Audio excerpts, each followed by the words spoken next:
রব্বুল আলামিন আমাদেরকে পৃথিবীতে একা একা ছেড়ে দেন, পৃথিবীতে পাঠিয়ে দিয়ে আল্লাহ পাক আমাদেরকে আসমানি কিতাব দিয়েছেন। কি দিয়েছেন? প্রত্যেক যুগে যুগে আসমানি কিতাব এসেছে, তাওরাত, জাবুর, ইনজিল, কোরআন এসেছে। আগেকার আসমানি কিতাবগুলো কি এখন চলবে না চলবে না? আগেকার আসমানি কিতাবগুলো কি এখন চলবে না চলবে? যখন থেকে নবী মুহাম্মদ সাল্লাল্লাহু আলাইহি ওয়াসাল্লাম নবী হয়েছেন এবং তার উপরে কোরআন নাজিল হয়েছে, এখান থেকে নিয়ে কিয়ামত পর্যন্ত অন্য কোনো আসমানি কিতাব কেউ মানলে কি চলবে না চলবে না? এ বিষয়ে নবী সাল্লাল্লাহু আলাইহি ওয়াসাল্লামের একটা হাদিস বলি, তারপর সামনে যাব। একদিন নবী সাল্লাল্লাহু আলাইহি ওয়াসাল্লামের সামনে ওমর রাদিয়াল্লাহু আনহু বসে আছেন। কে বসে আছেন? ওমর রাদিয়াল্লাহু আনহুর নাম তো জানেন, ইসলামের দ্বিতীয় খলিফা। নবীজিকে বলছেন যে তাওরাতে কিছু সুন্দর কথা আছে ইয়া রাসূলুল্লাহ। এই কথা বা এই স্টেটমেন্ট শোনার সাথে সাথে নবী সাল্লাল্লাহু আলাইহি ওয়াসাল্লামের চোখ মুখ রাগে লাল হয়ে গেল। হাদিসটা মিশকাতে আছে। রাগে লাল হয়ে নবী সাল্লাল্লাহু আলাইহি ওয়াসাল্লাম বলছেন যে ইয়া ওমর, হে ওমর, তুমি আমার সামনে তাওরাত পড়ছো? জেনে রাখো, লাউ কানা মূসা হাইয়ান, যদি মূসা আলাইহিস সালাম এখন জীবিত থাকতো। তাওরাত কার উপর নাজিল হয়েছে? মূসা। তাওরাত পড়ছো আমার সামনে, তাওরাত যার উপর নাজিল হয়েছে সেই মূসা আলাইহিস সালাম যদি জীবিত থাকতো এখন, ফাত্তাবা'তুমুহু, আর তোমরা আমাকে বাদ দিয়ে তার অনুসরণ করতে, ওয়া তারাকতুমুনি, আমাকে ছেড়ে দিতে, লা দালালতুম আন সাওয়াইস সাবিল, তাহলে তোমরা অবশ্যই পথভ্রষ্ট হয়ে যাবে। তাওরাত পড়ছো, এখন যদি মূসা আলাইহিস সালামও জীবিত থাকতো আর তোমরা আমাকে বাদ দিয়ে নবী মূসার অনুসরণ করা শুরু করতে, তোমরা অবশ্যই জাহান্নামে হয়ে যাবে। লাউ কানা মূসা হাইয়ান, যদি মূসাও জীবিত থাকতো এখন, আবার যদি জীবিত করা হয় আলাইহিস সালাম, লাত্তাবা'নি, অবশ্যই তাকে আমার অনুসরণ করতে হবে। এটা কি বুঝতে পারছেন? এই কারণে শেষ জামানায় যখন ঈসা ইবনে মারইয়াম আসবেন, তিনি নতুন কোনো শরীয়ত নিয়ে আসবেন না। কি নিয়ে আসবেন? তিনি মুহাম্মদ সাল্লাল্লাহু আলাইহি ওয়াসাল্লামের অনুকরণ রূপেই পৃথিবীতে আসবেন ইনশাআল্লাহ। আল্লাহ পাক আমাদেরকে দিয়েছেন আল কোরআন, এবং কোরআন এর ব্যাখ্যা হচ্ছে হাদিস। নবী সাল্লাল্লাহু আলাইহি ওয়াসাল্লাম বিদায় হজের ভাষণে বলেছেন, এই হাদিসটা খুব ভালো করে মনে রাখবেন। তিনি বলেছেন যে তারাকতু ফিকুম আমরাইন, আমি তোমাদের মাঝে মাত্র দুটা বস্তু ছেড়ে যাচ্ছি। কয়টা বস্তু? দুটা বস্তু। লান তাদিল্লু মা তামাসসাকতুম বিহিমা, তোমরা কোশ্চিনকালেও পথভ্রষ্ট হবে না যতদিন পর্যন্ত এই দুটাকে আঁকড়ে ধরে থাকবে। ঠিক আছে? তোমরা কোশ্চিনকালেও পথভ্রষ্ট হবে না যতদিন পর্যন্ত এই দুটাকে তোমরা শক্ত করে আঁকড়ে ধরে থাকবে। অন্য হাদিসে আছে দাঁতের মাড়ি দিয়ে কামড়ে থাকবে। আপনি সামনের দাঁত দিয়ে কিছু কামড়াতে গেলে কিন্তু কান দিলে ছিঁড়ে যাবে না? দাঁতের মাড়ি দিয়ে যদি শক্ত করে ধরেন, এত সহজে কিন্তু কান দিলে ছিঁড়বে না। এই জন্য নবীজি বলছেন সাল্লাল্লাহু আলাইহি ওয়াসাল্লাম, দাঁতের মাড়ি দিয়ে কামড়ে ধরে থাকবে কোরআনে এবং সুন্নাহ। সেই দুটো বস্তু কি? নবী সাল্লাল্লাহু আলাইহি ওয়াসাল্লাম বলছেন, একটা হচ্ছে কিতাব আল্লাহ, আল্লাহ পাকের কিতাব, মানে কি? আল কোরআন, ওয়া সুন্নতি নবীহি, মানে নবীর সুন্নাত, অর্থাৎ হাদিস। কোরআন এবং সুন্নাহ মিলে ইসলাম। এই ইসলামটাই হচ্ছে আল্লাহ রাব্বুল আলামিনের মনোনীত সর্বশেষ দিন, সর্বশেষ টেস্টিমেন্ট। মানে আদম আলাইহিস সালামও তো মুসলিম ছিলেন, নূহ আলাইহিস সালামও মুসলিম ছিলেন, ঈসা আলাইহিস সালাম, মূসা আলাইহিস সালাম, ইব্রাহিম আলাইহিস সালাম, এই যে লক্ষ লক্ষ নবী রাসূল, তারা মুসলিম ছিলেন না? সবাই মুসলিম ছিলেন, কিন্তু সর্বশেষ যে বিধিবিধানগুলো আল্লাহর পক্ষ থেকে এসেছে সেটা কি? কোরআন এবং সুন্নাহ এবং ইসলামের এই নতুন রূপটা, সর্বস্বীকৃত সর্বনতুন যে রূপটা, এটা কিয়ামত পর্যন্ত থাকবে। তো ইসলাম চির প্রাচীন এবং চির নতুন, চির আধুনিক। আমরা কি বুঝাতে পারছি? এখন এই ইসলামটা কি পরিবর্তনযোগ্য? উত্তর না।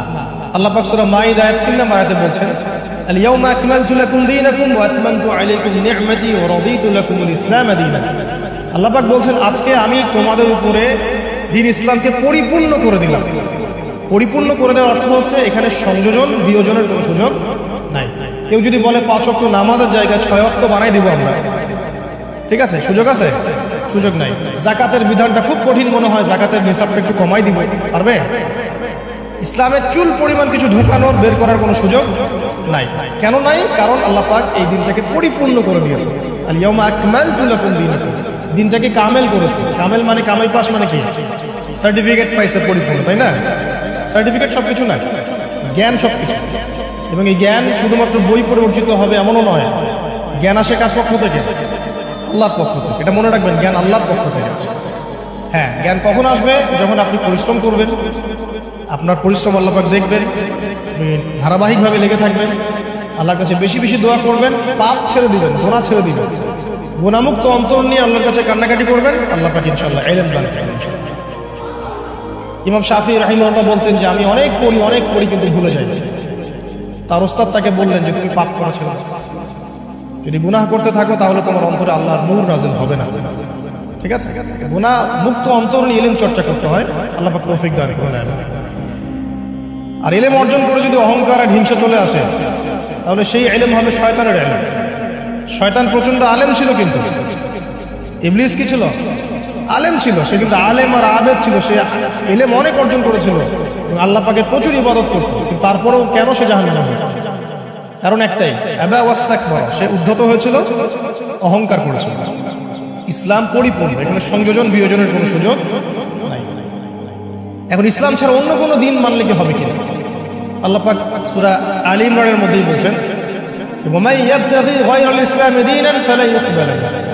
কেউ যদি ইসলাম ছাড়া, এই পরিপূর্ণ দিনটা ছাড়া অন্য কোনো জীবন ব্যবস্থা তালাশ করে, তার পক্ষ থেকে কোশ্চিন কালেও কোনো আমল কবুল করা হবে না। কার কথা? আল্লাহ। একটা জায়গায় আমি ফোকাস করি যে দিন পালন করতে গিয়ে সবচেয়ে বড় চ্যালেঞ্জটা হচ্ছে, সবচেয়ে বড় চ্যালেঞ্জ সেটা হচ্ছে আল্লাহকে পাওয়া। কি করা? যে আল্লাহর কাছ থেকে আমরা এসেছি, সেই আল্লাহকে দুনিয়াতে এবং আখিরাতে পাওয়া, এটাই চ্যালেঞ্জ। আল্লাহকে যে ব্যক্তি পেয়েছে সে দুনিয়ার সব পেয়ে গেছে। আল্লাহকে যে পায় নাই সে আসলে কিছুই পায় না, ইহকাল পরকালে কিছুই পায় না। আমরা আল্লাহকে পাবো কিভাবে? এটা বড় প্রশ্ন না? যে আল্লাহর কাছ থেকে, যে জান্নাত থেকে আমরা পৃথিবীতে চলে আসলাম, সেই জান্নাতে যেতে হলে তো আমাকে আল্লাহকে পেতে হবে। আল্লাহকে পেতে হলে আমার কি কি করণীয়?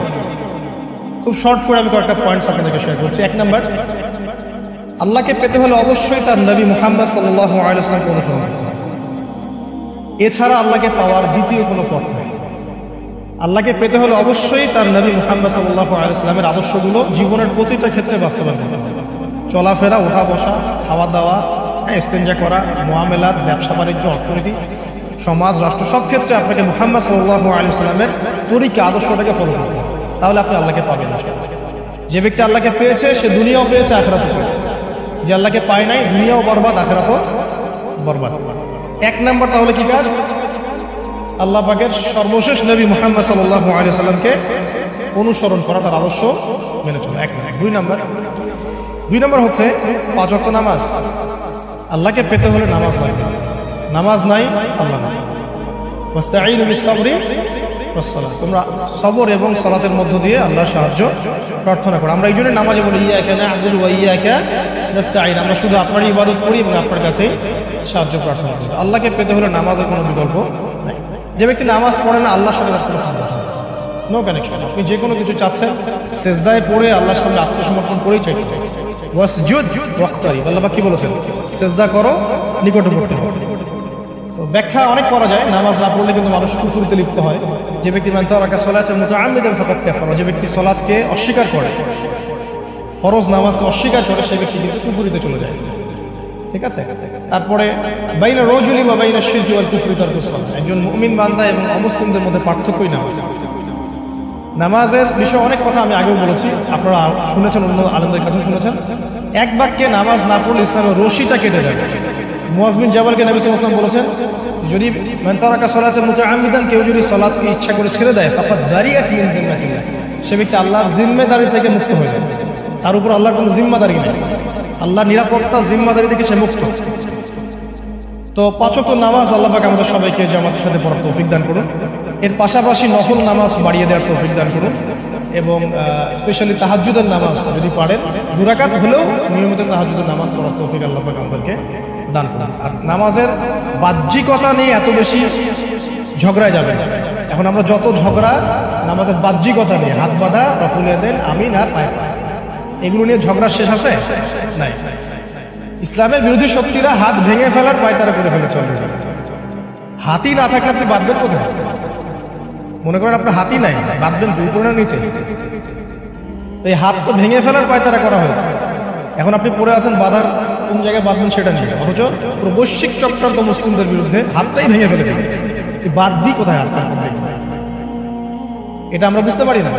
এটা বোঝার জন্য যে জ্ঞান, ইলম, নূর দরকার, তা তো নাই আমাদের। এই জন্য আপোষের ঝগড়া নিয়ে পড়ে আছে।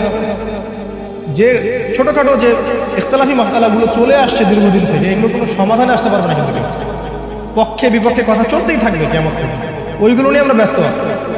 তো আমি রিকোয়েস্ট করবো নামাজের আধ্যাত্মিকত্বের দিকে ফোকাস করুন। নামাজের আধ্যাত্মিকত্ব কি? আপনি আল্লাহর সামনে দাঁড়িয়েছেন, দুনিয়ার সাথে এখন আপনার কোনো সম্পর্ক নেই, আপনি এবং আল্লাহ, মাঝখানে কিছু নাই।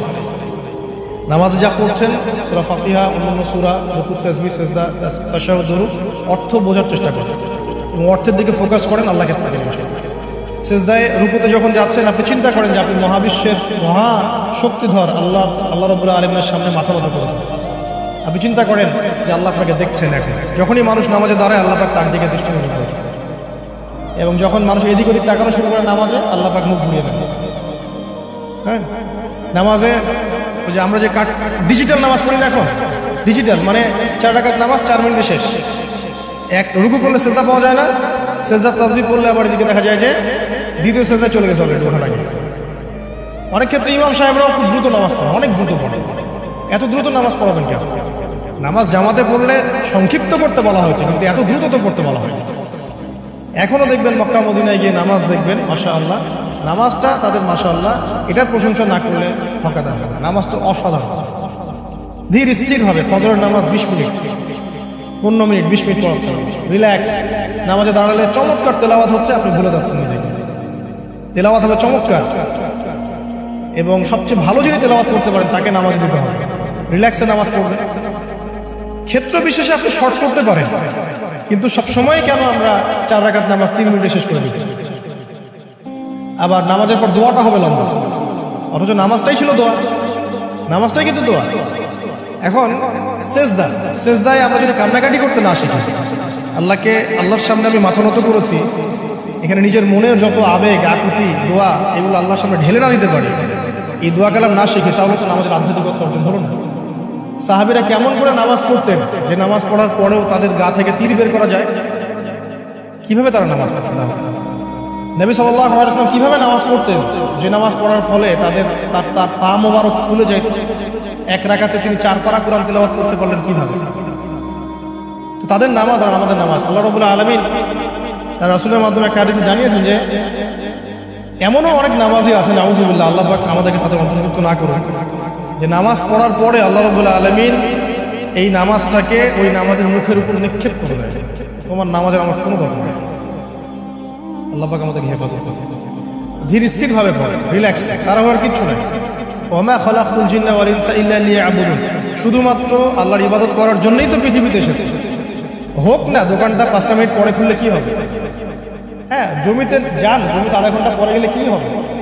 যে আল্লাহ পাক আপনাকে বাঁচিয়ে রাখতে পারেন, সে আল্লাহ পাক আল্লাহর পথে সময় দিলে আপনাকে অফুরন্ত রিজিকও তো দিতে পারেন না? আপনি আল্লাহর হয়ে যান, বাকি সব আল্লাহ আপনার দায়িত্ব নিয়ে নেবেন। আপনি নিজে আল্লাহর হয়ে যান, আপনার সব কিছু দায়িত্বকে নিয়ে নেবেন, আল্লাহ নিয়ে নেবেন। আল্লাহ পাক আমাদেরকে ধীর স্থিরভাবে আধ্যাত্মিকত্ব অর্জন করে নামাজ পড়া তৌফিক দান করুন। দেখুন, আল্লাহকে পাওয়ার সবচেয়ে সেরা মাধ্যম কি? নামাজ। তার আগে বলেছি নবী সাল্লাল্লাহু আলাইহি ওয়াসাল্লামের অনুসরণ। আল্লাহকে পাওয়ার তৃতীয় একটা মাধ্যম বলে দিই আমি, সওম বা রোজা রাখা। অল্প সময় ঘুরিয়ে নিচ্ছি, সওম বা রোজা রাখা। রোজা কেন আল্লাহকে পাওয়ার মাধ্যম জানেন? কারণ রোজা রাখা অবস্থায় আমরা কিন্তু গোপনে পানাহার করি না, করি? আমরা রোজা রেখেছি, গোপনে কিন্তু পানি খেতে পারি, কেউ দেখবে না। গোসল করছেন, আপনি পানি খেতে পারেন, কেউ দেখবে না। লুকিয়ে লুকিয়ে আপনি কিন্তু খাবার খেতে পারেন, কেউ দেখবে না, বাসায় কেউ নাই দেখা, কিন্তু আপনি খান না। আপনি সবর করেন, সহ্য করেন, একদম সূর্যাস্তের সময় গিয়ে আপনি ইফতার করেন। এই যে কাজটা আপনি কেন করেন? কারণ আপনি ফিল করেন যে আল্লাহ আপনাকে দেখছেন। কেউ আপনাকে দেখুক না দেখুক, আল্লাহ আপনাকে দেখছেন। এটাই হচ্ছে ইহসান, এটাই হচ্ছে আল্লাহ পাকের মারিফতকে উপলব্ধি করে। আল্লাহ রাসূল সাল্লাল্লাহু আলাইহি ওয়াসাল্লাম বলেছেন, ইহসান হচ্ছে আন তা'বুদাল্লাহা কাআন্নাকা তারা, তুমি এমন ভাবে আল্লাহর ইবাদত করবে যেন তুমি আল্লাহকে দেখছো। ওয়া ইল্লাম তাকুন তারাহু ফাইন্নাহু ইয়ারাক, তুমি আল্লাহকে দেখতে না পারলেও বিশ্বাস করবে আল্লাহ তোমাকে দেখছেন। এটা রোজা রাখলে উপলব্ধি হয় না যে আল্লাহ আমাকে দেখছেন? এটা হচ্ছে আল্লাহকে পাওয়ার মাধ্যম। এই জন্য রমাজানের রোজা অবশ্যই রাখবো ইনশাআল্লাহ। পাশাপাশি এই যে সোমবার, বৃহস্পতিবার, এই যে মাসের 3 দিন আইয়ামে বীজের সওম আছে, 13, 14, 15, আরাফার সওম, আশুরার সওম বা নফল সওম, এগুলো রাখার অভ্যাস করলে আল্লাহকে পাওয়া যাবে ইনশাআল্লাহ। আল্লাহ পাক আমাদেরকে বেশি বেশি সওম রাখার তৌফিক দান করুন। এবং আমাকে, আপনাদের সবাইকে বিগত জীবনে আমরা যারা বিভিন্ন সময় সওম রাখি নাই, রাখতে পারি নাই, বিভিন্ন সালাত করি নাই, করতে পারি নাই, এগুলোকে হিসেব করে আদায় করার তৌফিক আল্লাহ দান করুন। আমিন। 4 নম্বর একটা মাধ্যম বলে দিই আল্লাহকে পাওয়া, সেটা হলো তিলাওয়াতে কোরআন। কোরআন তেলাওয়াত যে যত বেশি করবে, অর্থ উপলব্ধি করে পড়বে, সে আল্লাহ পাককে চাক্ষুষ পাবে। মানে আল্লাহ রাব্বুল আলামিন একটা চিঠি দিয়েছেন, মনে করেন আপনার একজন কথার কথা এক্সাম্পল দিচ্ছি, যে আপনার কোনো একজন বন্ধু আছে অনেক দূরের কোনো দেশে, তা আপনি তাকে দেখেনও নাই, আপনি তাকে চিনেন না, মানে আপনি তার চেহারা দেখেন নাই, তাকে চিনেন না, তার সাথে যোগাযোগের মাধ্যম হচ্ছে আপনার চিঠি বা মেসেজ, ঠিক আছে? এখন সে আপনাকে কিছু মেসেজ পাঠালো, এই মেসেজের মধ্যে সে কিছু ইনস্ট্রাকশন দিয়েছে যে এইগুলো করতে হবে, এগুলো করতে হবে, বা আপনার প্রতি ভালোবাসার এজহার করছে। আর এই মেসেজটা যদি আপনি করতে পারেন, তাহলে আপনি আপনার বন্ধুর সাথে একটা কানেকশন তৈরি করলেন না? বুঝতে পারছি না? এখন সমস্যা হচ্ছে কি, আমরা ওই মেসেজটা পড়তেই পারি না। আমরা তো কোরআনটা পড়তেই জানি না, মেসেজটা পাবো কিভাবে? আর যারা পড়তে জানি সেই ভাষাটা বুঝি না। ওই বন্ধু মনে করেন চিঠি লিখেছে বাংলা ভাষায়, আর আপনি বাংলা পড়তে জানেন, তাহলে কি পারবেন উপলব্ধি করতে তার মনের ভাব, সেই বন্ধুর আবেগ, ভালোবাসা, প্রেম আপনি উপলব্ধি করতে পারবেন? লিখেছে সে উর্দু দিয়ে ইংরেজিতে, আপনি ইংরেজি বোঝেন না, ইংরেজি লিখতে পারেন, তাহলে কি আপনি তার চিঠি বুঝতে পারবেন? এখন আমরা যেহেতু আরবি বুঝি না, এই কারণে কোরআনের মধ্যে কি পড়া, কি বলেছেন আল্লাহ রাব্বুল আলামিন আমরা উপলব্ধি করতে পারছি। আমি কি বুঝাতে পারছি? কোরআন শুধুমাত্র তিলাওয়াত করা যথেষ্ট নয়। তিলাওয়াত করলে আপনি প্রত্যেক হরফে 10টি কি পাবেন, কোনো সমস্যা নাই, কিন্তু ওই মেসেজটাকে উপলব্ধি করতে হলে আপনার অর্থটা জানতে হবে। অর্থ জানলে পরে আপনি দেখবেন আল্লাহকে আপনি চাক্ষুষ সামনে পাচ্ছেন। আপনি হতাশ হয়েছেন, হতাশা দূর করার জন্য সূরা আছে। বিপদে পড়েছেন, বিপদ দূর করার সূরা আছে। আপনার রিজিকের সমস্যা কারণে সূরা কোরআনে আছে। হাজতের প্রয়োজন, সূরা ইয়াসিন, হাজতের সূরা চলে আসে। অসুস্থ হয়েছেন, শেফাত সূরা কোরআনে আছে। বা কাউকে জিন টোনা করা হয়েছে, বান টোনা করা হয়েছে, ওর শেফাও কোরআনে আছে। এমন কোনো বিষয় নাই যেটা আল্লাহ রাব্বুল আলামিন কোরআনের মধ্যে নাজিল করেন নাই। ব্যবসা করতে চান, কোরআন কথা বলুন, ঠিক আছে? আপনি সামাজিক বিষয়ে ডিল করতে চান, সূরা হুজুরাত কথা বলুন। আপনি ইতিহাস ভালোবাসেন, কোরআনে ইতিহাস দিয়ে ভর্তি করা আছে। আপনি কাব্য ভালোবাসেন, কবিতা পড়তে ভালোবাসেন, কোরআনের মধ্যে কবিতা দিয়েও ভর্তি আছে। আর রহমান আল্লামাল কোরআন খালাকাল ইনসান, এখানে ছন্দ আছে না? প্রত্যেকটা ছন্দ, ওয়ান নাজমি ইযা হাওয়া মা দাল্লা সাহিবুকুম ওয়া মা গাওয়া ওয়া মা ইয়ানতিকু আনিল হাওয়া, ছন্দ আছে না? আপনি উপন্যাস ভালোবাসেন, কোরআনে অনেক উপন্যাস আছে। যা চান তাই পাবেন। এক কথায় আপনি আল্লাহকে পাবেন কোরআনের মাধ্যমে। কোরআনের সাথে যার সম্পর্ক যত বেশি, আল্লাহর মারিফত সে তত বেশি পাবে ইনশাআল্লাহ আযজা ওয়া জাল। 4টা বলেছিলেন। 5 নম্বর হচ্ছে হজমরা করা। হজম, আল্লাহ পাক আমাদের সবাইকে বেশি বেশি করার তৌফিক দেয়। হজ এবং উমরা এমন কিছু কাজ আছে যে কাজগুলো সরাসরি আপনার সাথে আল্লাহ পাকের কানেকশন হবে। আরাফার মাঠে যাবেন, ওই মাঠে কি কিয়ামত হবে? আল্লাহকে চিনতে পারবেন এখানেই। তারপরে যে সাই করেন না, সাফা মারওয়া সাই করে, ওখানে গেলে আপনি বুঝতে পারবেন যে কিভাবে ইসমাইল আলাইহিস সালামকে পানি দেওয়ার জন্য তার মা হাজরা এখানে দৌড়াদৌড়ি করেছে। বাইতুল্লাহ দেখবেন, আপনি চিনবেন যে আল্লাহর তাওহীদ কি। চোখে দেখার সাথে সাথে আপনার ভিতরে এমন একটা ফিলিংস আসবে যেটা ভাষায় প্রকাশ করা যায় না। চোখে দেখার সাথে সাথে এমন একটা ফিলিংস আসবে, আপনাকে আমি এটা ভাষায় প্রকাশ করে বোঝাতে পারবো। আপনি জানবেন ইব্রাহিম আলাইহিস সালাম এবং তার ছেলে ইসমাইল আলাইহিস সালাম বাপ বেটা মিলে রাজমিস্ত্রির কাজ করেছে।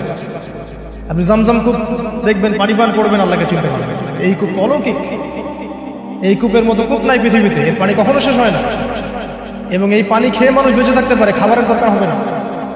দীর্ঘদিন পর্যন্ত এই পানি খেয়ে মানুষ বেঁচে থাকতে পারবে, খাবারের প্রয়োজন হয় না।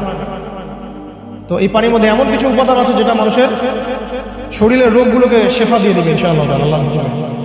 তো প্রত্যেকটা কাজে রাসূল সাল্লাল্লাহু আলাইহি ওয়াসাল্লাম শহরে গেছেন মদিনায়, ওই মদিনার বাতাসটা আপনাকে বলে দিবে এটা একটা অন্যরকম শহর, ঠিক আছে? রাসূল সাল্লাল্লাহু আলাইহি ওয়াসাল্লামের রওজায় যাবেন, সামনে দাঁড়াবেন, আপনি আল্লাহকে চিনতে পারবেন। আপনি আর পৃথিবীতে থাকবেন না, অন্য জগতে চলে যাবেন। ওই যে বাকিউল গারকাত আছে, সাহাবীদের কবরস্থান জান্নাতুল বাকি, ওখানে ঢুকবেন, আপনার কাছে মনে হবে যে পৃথিবীটা আসলে কিছুই না। পৃথিবীর সবচেয়ে সেরা মানুষগুলো এই মাটির নিচে শুয়ে আছে, ওখানে আপনাকে খুবই তুচ্ছ মনে হবে। এই যে মানে বিভিন্ন জায়গায় গিয়ে আল্লাহকে চিনতে পাওয়া, এটা সবচেয়ে ভালো হয় হজ এবং উমরাতে। আল্লাহ পাক আমাদেরকে তৌফিক এনায়েত করুন।